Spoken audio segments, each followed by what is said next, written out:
আসসালামু আলাইকুম। আজ আমরা পুরো জাতি একসঙ্গে স্মরণ করছি এমন একদিন যা এদেশের ইতিহাসে গভীর ছাপ রেখে গেছে। 5ই আগস্ট শুধু একটি বিশেষ দিবস নয়, এটি একটি প্রতিজ্ঞা, গণজাগরণের উপাখ্যান এবং ফ্যাসিবাদী শাসন থেকে জাতির পুনর্জন্মের দিন। আজ আমি গভীর শ্রদ্ধার সঙ্গে স্মরণ করছি 1971 সালের স্বাধীনতা যুদ্ধের সকল বীর মুক্তিযোদ্ধাদের, যাদের আত্মত্যাগে আমরা পেয়েছি স্বাধীন সার্বভৌম বাংলাদেশ। 1971 সালে সাম্য, মানবিক মর্যাদা ও সামাজিক ন্যায় বিচার প্রতিষ্ঠার লক্ষ্যে এদেশের জনগণ সশস্ত্র মুক্তিযুদ্ধে অংশগ্রহণ করেছিল। লাখো প্রাণীর বিনিময়ে একটি স্বাধীন রাষ্ট্র প্রতিষ্ঠা হয়েছিল। কিন্তু স্বাধীনতার অর্ধ শতাব্দী পরেও এদেশের মানুষ সুবিচার ও গণতন্ত্র থেকে বঞ্চিত হয়েছে, বৈষম্যের শিকার হয়েছে। 2024 সালের উত্তাল জুলাই ছিল বাংলাদেশের ইতিহাসে এক সংকটময় অধ্যায়, 16 বছরের পুঞ্জীভূত ক্ষোভের বহিঃপ্রকাশ। এদেশের এই বিপুল সংখ্যক তরুণরা 16 বছর ধরে ক্রমাগত হতাশায় নিমজ্জিত ছিল।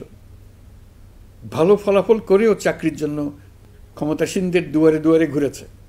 চাকুরিকে ঘিরে তৈরি হয়েছিল দুর্নীতি, স্বজনপ্রীতি আর তদবির বাণিজ্য। যে তরুণ ঘুষ দিতে পারেনি, এলাকার মাফিয়াদের সঙ্গে সখ্য গড়ে তুলতে পারেনি, তার চাকরি হয়নি। সরকারি চাকরিতে বৈষম্যমূলক কোটা পদ্ধতি, যেটা মূলত ছিল দুর্নীতি ও স্বজনপ্রীতির আরেকটা হাতিয়ার, এর বিরুদ্ধে তরুণ সমাজ দীর্ঘদিন ধরে প্রতিবাদ বিক্ষোভ করলেও ফ্যাসিবাদী শাসকের টনক নড়েনি। দীর্ঘ এই সময় প্রতিটি সেক্টরে মাফিয়াতন্ত্র কায়েম করে একটি সুবিধাভোগী শ্রেণী তৈরি করা হয়েছিল, যারা আর্থিক ও অন্যান্য সুবিধার বিনিময়ে স্বৈরাচারের পক্ষে কথা বলবে, কাজ করবে।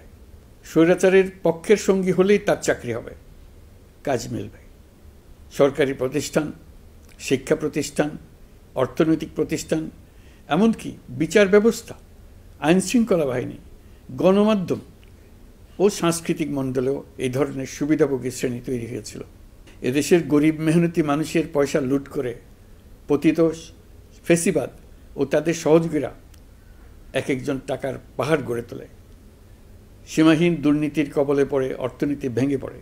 এই দেড় যুগে প্রতিটি ন্যায্য দাবি, প্রতিবাদ, বিক্ষোভ চলাকালে পুলিশের পাশাপাশি দলীয় সন্ত্রাসীরা অস্ত্র হাতে আন্দোলনকারীদের পিটিয়েছে।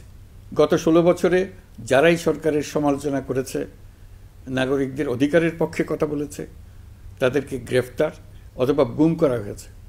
লাখ লাখ বিরোধী দলীয় রাজনৈতিক নেতাকর্মীদের নির্বিচারে আটক, গ্রেফতার করা হয়েছে। এই ভয়াবহ পরিস্থিতিতে 24 জুলাইয়ে দেশের ছাত্র সমাজ, তরুণ প্রজন্ম, সাধারণ মানুষ সবাই একত্রিত হয় এক নতুন দিনের প্রত্যাশায়। সমস্বরে তারা বলে ওঠে, এবার ফ্যাসিবাদকে যেতে হবে। তবু দেশের মানুষের বুকে গুলি চালিয়ে শেষ পর্যন্ত ক্ষমতা আঁকড়ে ধরে রাখতে চেয়েছিল ফ্যাসিবাদী সরকার। তারা নির্বিচারে গুলি করেছে, গ্রেপ্তার করেছে, ইন্টারনেট বন্ধ করে হত্যাকাণ্ডের তথ্য লুকাতে চেয়েছে। রাতের অন্ধকারে এলাকায় এলাকায় অভিযান চালিয়ে ছাত্রদের আটক করেছে। গুলিবিদ্ধ আহতদের তারা হাসপাতালে চিকিৎসা নিতে দেয়নি। হাসপাতালগুলোকে নির্দেশ দেওয়া হয়েছিল যেন আহতদের ভর্তি না করা হয়।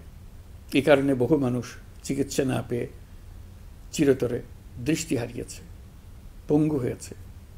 আজ জুলাই গণ অভ্যুত্থান দিবসে আমি জাতির সূর্য সন্তান জুলাই শহীদদের গভীর শ্রদ্ধার সঙ্গে স্মরণ করছি, তাঁদের আত্মার মাগফিরাত কামনা করছি। জুলাইয়ে যারা আহত হয়েছেন, চিরতরে পঙ্গু হয়েছেন, দৃষ্টি হারিয়েছেন, জাতির পক্ষ থেকে আমি তাদের প্রতি শ্রদ্ধা ও কৃতজ্ঞতা জানাচ্ছি। এই জাতি আপনাদের কাছে চিরকৃতজ্ঞ থাকবে। গত বছর ডিসেম্বর মাসে জুলাই গণ অভ্যুত্থানে শহীদ পরিবার ও আহতদের কল্যাণ ও যাবতীয় বিষয়াদির প্রশাসনিক দায়িত্ব মুক্তিযুদ্ধ বিষয়ক মন্ত্রণালয়ের উপর ন্যস্ত করা হয়েছে। এখন পর্যন্ত 836টি শহীদ পরিবারের মধ্যে 775টি শহীদ পরিবারকে মোট 98 কোটি 40 লাখ টাকার সঞ্চয়পত্র ও মাসিক ভাতা বাবদ ব্যাংক চেক দেওয়া হয়েছে। অবশিষ্ট যারা আছেন তাদেরও কয়েকটি বিষয় নিষ্পত্তি সাপেক্ষে সঞ্চয়পত্র দেওয়ার প্রক্রিয়া চলছে। এর পাশাপাশি আহত 13,800 জন জুলাই যুদ্ধকে 3টি ক্যাটেগরিতে নগদ টাকা ও চেক বাবদ মোট 153 কোটি 4 লাখ টাকা প্রদান করা হয়েছে। এর মধ্যে 78 জন অতি গুরুতর আহত জুলাই যোদ্ধাকে সিঙ্গাপুর, থাইল্যান্ড, তুরস্ক এবং রাশিয়ায় উন্নত চিকিৎসার জন্য পাঠানো হয়েছে এবং চিকিৎসা ব্যয় বাবদ এ পর্যন্ত 97 কোটি 50 লাখ টাকা ব্যয় হয়েছে। জেলা উপজেলা পর্যায়ে সকল সরকারি হাসপাতাল বা ক্লিনিক বা স্বাস্থ্যকেন্দ্র, মেডিকেল কলেজ হাসপাতাল এবং সরকার কর্তৃক নির্ধারিত বিশেষায়িত হাসপাতালগুলোতে সকল শ্রেণীর আহত জুলাই যোদ্ধাদের অগ্রাধিকার ভিত্তিতে বিনামূল্যে চিকিৎসা সেবা দেওয়ার সিদ্ধান্ত হয়েছে। সরকারের পক্ষ থেকে জুলাই শহীদ ও আহতদের জন্য আরও নানা উদ্যোগ নেওয়া হচ্ছে। তবে জুলাইয়ের মহানায়কদের আত্মত্যাগ তখনই সার্থক হবে যখন এই দেশকে আমরা একটি সত্যিকারের জনকল্যাণকর দেশ হিসেবে গড়ে তুলতে পারব। আজ আমরা কেবল অতীত স্মরণ করতে আসিনি, আমরা একটি শপথ গ্রহণ করতে এসেছি। শপথ এই, আমরা কোনো ধরনের নিপীড়নের কাছে মাথা নোয়াব না। আমরা প্রতিষ্ঠা করব একটা জবাবদিহিমূলক, মানবিক, গণতান্ত্রিক এবং বৈষম্যহীন রাষ্ট্র, এমন রাষ্ট্র যা সবসময় জনকল্যাণে কাজ করবে। জুলাই শহীদদের আত্মত্যাগ আমরা বৃথা যেতে দেব না।